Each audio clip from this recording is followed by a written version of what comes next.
ओम त्र्यंबकं यजामहे सुगंधिं पुष्टिवर्धनम् उर्वारुकमिव बन्धनान् मृत्युर्मुक्षीमामृतात्। ओम नमः शिवाय, ओम नमः शिवाय, ओम नमः शिवाय। महाशिवरात्रि का महापर्व फाल्गुन मास की कृष्ण पक्ष की चतुर्दशी तिथि को मनाया जाता है। इस दिन भगवान शिव महादेव के साथ सभी शिव परिवार की भी पूजा की जाती है। ऐसा माना जाता है कि इस दिन महादेव और महागौरी माँ का विवाह संपन्न हुआ था। इस दिन विधि पूर्वक भगवान शिव जी की पूजा करने से सभी प्रकार की मनोकामनाएं पूर्ण होती है। इस दिन महाशिवरात्रि के व्रत का भी विशेष पुण्य माना गया है। तो बंधुजनों, चलिए आज हम महाशिवरात्रि व्रत की कथा सुनेंगे। तो चलिए कथा प्रारंभ करते हैं। बोलिए ओम नमः शिवाय, ओम नमः शिवाय, ओम नमः शिवाय। महाशिवरात्रि की यह कथा शिव पुराण से मिलता है। इस कथा के अनुसार पुरातन काल में एक शिकारी था जिसका नाम चित्रभानु था। यह शिकारी एक साहूकार का कर्जदार था। कर्ज न दे पाने की स्थिति में साहूकार ने उसे एक शिव मठ में बंदी बना दिया। संयोग से जिस दिन से बंदी बनाया उसी दिन महाशिवरात्रि भी थी। साहूकार ने इस दिन अपने घर में पूजा का आयोजन किया। के बाद कथा का पाठ किया गया। शिकारी भी पूजा और कथा में बताई गई बातों को ध्यान से सुनता रहा। शिकारी ने साहूकार से ऋण चुकाने का वादा किया। पूजा कार्यक्रम समाप्त होने के बाद साहूकार ने शिकारी को अपने पास बुलाया और उससे अगले दिन ऋण चुकाने की बात कही। इस पर शिकारी ने वचन दिया।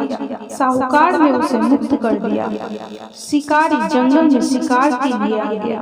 शिकार की खोज में उसे रात हो गई। जंगल में ही उसने रात बिताई। शिकारी एक तालाब के किनारे एक बेल के पेड़ पर चढ़कर रात बिताने लगा। बेलपत्र के पेड़ के नीचे एक शिवलिंग था जो बेलपत्रों से ढक चुका था। इस बात का शिकारी को कुछ भी पता नहीं था। आराम करने के लिए उसने बेलपत्र की कुछ शाखाएं तोड़ी। इस प्रक्रिया में कुछ बेलपत्र की पत्तियां शिवलिंग पर गिर पड़ी। शिकारी भूखा प्यासा उसी स्थान पर बैठा रहा। इस प्रकार से शिकारी का व्रत हो गया। तभी एक हिरण जो कि गर्भवती थी तालाब पर पानी पीने के लिए आई। शिकारी ने धनुष पर तीर चढ़ाकर हिरनी को मारने की जैसे ही कोशिश की, वैसे ही हिरनी बोली कि मैं गर्भ से हूँ और शीघ्र ही बच्चे को जन्म दूंगी। तुम एक साथ दो जीवों की हत्या करोगे, यह उचित नहीं होगा। मैं अपने बच्चे को जन्म देकर शीघ्र ही तुम्हारे पास आ जाऊंगी, तब तुम मेरा शिकार कर लेना। शिकारी ने तीर वापस ले लिया। हिरनी भी वहां से चली गई। धनुष रखने में कुछ बिल्व पत्र पुनः टूटकर शिवलिंग पर गिर गए। इस प्रकार उससे अनजाने में ही प्रथम प्रहर की पूजा पूर्ण हो गई। कुछ देर बाद एक और हिरनी उधर से निकली। पास आने पर शिकारी ने तुरंत ही धनुष पर तीर चढ़ाकर निशाना लगा दिया। लेकिन तभी हिरनी ने शिकारी से निवेदन किया कि मैं थोड़ी देर पहले ऋतु से निवृत्त हुई हूँ। कामातुर वीरहिनी हूँ, अपने प्रिय को खोज रही हूँ। मैं अपने पति से मिलकर तुम्हारे पास आ जाऊंगी। शिकारी ने इस हिरनी को भी जाने दिया। शिकारी विचार करने लगा। इसी दौरान रात्रि का आखिरी प्रहर भी बीत गया। इस बार भी उसके धनुष से कुछ बेलपत्र शिवलिंग पर जा गिरे। इस प्रकार उसके द्वारा दूसरे प्रहर के भी पूजन की प्रक्रिया पूर्ण हो गई। इसके बाद तीसरी हिरनी दिखाई दी जो अपने बच्चों के साथ उधर से गुजर रही थी। शिकारी ने धनुष उठाकर निशाना साधा। शिकारी तीर छोड़ने ही वाला था कि हिरनी बोली, मैं इन बच्चों को इनके पिता को सौंप कर लौट आऊंगी, मुझे अभी जाने दें। शिकारी ने ऐसा करने से इनकार कर दिया। उसने बताया कि 2 हिरनी को मैं छोड़ चुका हूँ। हिरनी ने कहा कि शिकारी मेरा विश्वास करो, मैं वापस आने का वचन देती हूँ। शिकारी को हिरनी पर दया आ गई और उसे भी जाने दिया। उधर भूखा प्यासा शिकारी अनजाने में बेल की पत्तियां तोड़कर शिवलिंग पर फेंकता रहा। सुबह की पहली किरण निकली तो उसे एक मृग दिखाई दिया। शिकारी ने खुश होकर अपना तीर धनुष पर चढ़ा लिया।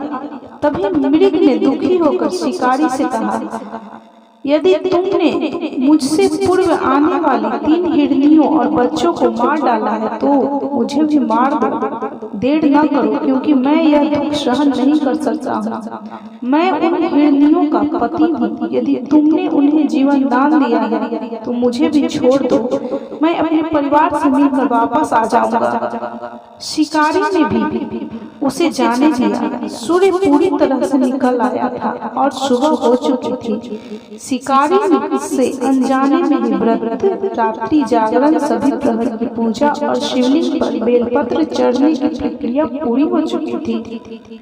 भगवान शिव की कृपा से उसे इसका फल तुरंत प्राप्त हुआ।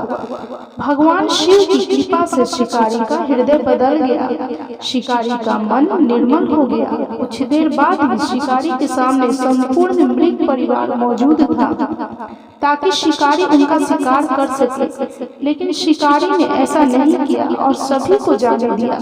महाशिवरात्रि के दिन शिकारी द्वारा पूजन की विधि पूर्ण करने के कारण उसे मोक्ष की प्राप्ति हुई।